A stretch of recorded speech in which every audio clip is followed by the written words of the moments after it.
اتمنى يا رب تكونوا مبسوطين وكويسين وانتوا بتتفرجوا على الفيديو ده.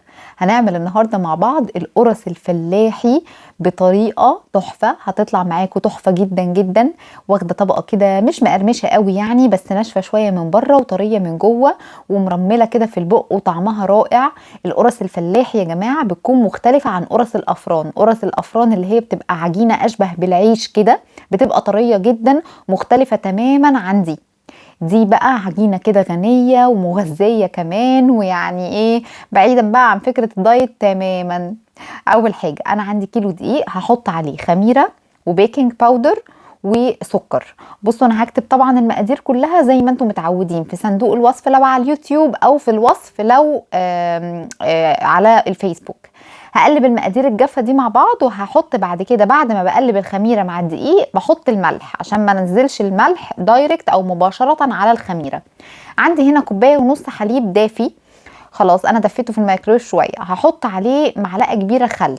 شوفوا القرص بتتعجن يا اما بلبن رايب، يا اما بزبادي، يا اما بلبن وخل. انا بصراحه ما كانش عندي ولا زبادي ولا لبن رايب، بس انا جربتها بعد كده بزبادي وطلعت رائعه، بس ما كانش في فرق كبير في النتيجه يعني، كانت زي بعض. بس لما جبت زبادي رحت مجرباها بالزبادي وطلعت برضو حلوه قوي قوي، وتقريبا كانت نفس الطعم.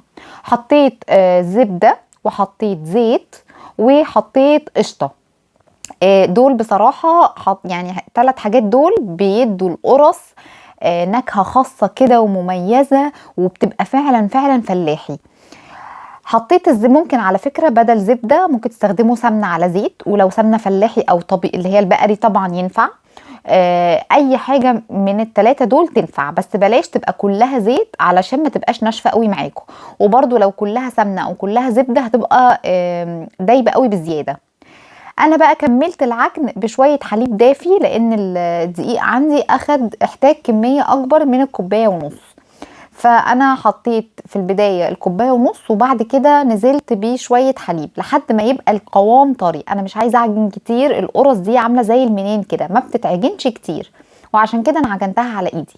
بصوا انا ناعمه وكل حاجه ومش مشققه، وبتتقطع معايا بسرعه، مش بتشد زي اللبانه زي المخبوزات مثلا.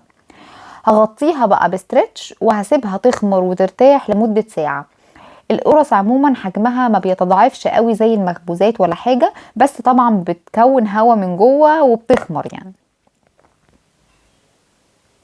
بعد بقى ما خمرت كده وارتاحت بالشكل ده، اديتها بوكس زي ما انتوا شايفين كده، هي خمرانة ومرتاحة بس مش بتعلى قوي زي المخبوزات. انا همسك بقى العجينه هكورها كور كده، والكوره بفردها بالسمك اللي انتوا تحبوه. ممكن تحشوها جبنه، ممكن تحشوها انا عملت حشوه بالتمر او بالعجوه، وحشوه بقرفه وسكر. بصراحه كله كان احلى من بعضه. انا اكتفيت بالسمك ده، السمك ده بالنسبه لي كان كويس قوي. عملت حجمين، حجم كبير شويه بسيطه وحجم صغير كده على قدي. انا بحب الواحده تكون صغنونه كده علشان ما كلش واحده كبيره كامله وما كملهاش للاخر يعني. كورت كله، وبعد كده دهنت الصاج بشويه زيت، وجبت عندي العجوه دي. كانت عجوه طريه، هي نوعها الطحان، حلوه جدا جدا وسعرها معقول جدا. ولو عندكم تمر اللي هو بيبقى طري تقدروا على فكره تعجنوه برضو وتستخدموه. بصوا بقى انا كورتها العجوه دي، انا حطيت عليها شويه سمسم وشويه قرفه ومعلقه سمنه. ليه؟ عشان دي يعني اكتر طريقه تضمني بيها ان العجوه تفضل طريه جوه المخبوزات بتاعتك، او لو حتى هتحشي كحك او بسكوت اي حاجه بالعجوه بنحط عليها شويه سمنه صغيره. ولو حسيتوا ان العجوه ناشفه قوي قوي طروها على النار بمعلقه ميه معلقه حليب، هتطلع معاكي طريه جدا جدا. انا حشيتها بقى، عملتها كوره كده ودخلتها جوه القرصه وبدات افردها تاني. بس كده بصوا عملت منها بقى ساده. وعملت عندي هنا طبق فيه سمسم، طبق فيه ميه عليها معلقه سكر، وطبق فيه شويه قرفه على سكر. بحط القرصه كده في الميه واروح مغطساها في القرفه والسكر او في السمسم. انا في الاول عملت كده، بعد كده قلت طب ليه العذاب ده يعني، طب ما احط السمسم على القرفه والسكر على بعض. وعملت كده فعلا، حطيت السمسم على القرفه والسكر زي ما انتوا شايفين كده، وبقيت اغطسها بقى القرصه بتاعتي اغطسها في الميه بسكر واحطها في القرفه والسمسم والسكر. عايزه اقول لكم انها بتطلع كريسبي كده او متكرمله من بره. القرفه والسكر والميه بيكرملوا من بره وبيبقى طعمها حلو جدا. دي بقى الحشوه دي حشيت بالقرفه والسكر، معلقه قرفه عليها معلقه سكر، ودخلتهم كده جوه العجينه بيسيحوا في الفرن وبيبقى عاملين زي السينابون، بيبقى طعمهم حلو جدا جدا جدا. برضو هنعمها كده بالحركه دي واروح مبططاها وبس كده. خلصت كده تقريبا الكميه كلها. وعايزه اقول لكم بقى حطيت الساده في صاج والتمر في صاج او اللي محشي عموما في صاج عشان التسويه كلها تبقى واحده. خلصتهم، دهنت الصاج زيت ورصيتهم، هسيبهم يرتاحوا لمده نص ساعه وبعد كده هدخلهم على فرن درجه حرارته 180 لحد ما سوري 200 لحد ما وشهم يحمر. المخبوزات بندخلها على درجه حراره عاليه. غطيتهم وهسيبهم يرتاحوا. هلو اليفانت، انا اليفانت، الله يسامحك.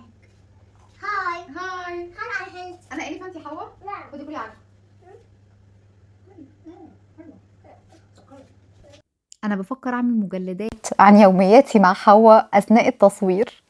بصوا بقى، خرجت كده السجان بتاعتي كلها من الفرن خرجت. لو انتوا بتحبوها طريه قوي تقدروا تغطوها، بس انا بصراحه بحبها شويه كده. عارفين انتوا يعني القرص الطريه بتاعت الفلاحين بتبقى شويه كده ناشفه من بره، ما بتبقاش زي قرص المخابز كانها عيش فينو، ابدا ما بتبقاش كده. دي بقى يا سلام عليها مع حته جبنه كده يعني، او شويه مثلا جبنه براميلي، جبنه بيضه، اي حاجه مع الفطار بدل العيش حتى بيبقى طعمها تحفه جدا. هي بصراحه عجبتني قوي وكررتها على فكره، عملتها بعدها برضو بيومين وطلعت منها اوردرات كمان. اتمنى انها تعجبكم انتوا كمان زي ما عجبتني، واشوفكم الفيديو الجاي في وصفه جديده. بحبكم.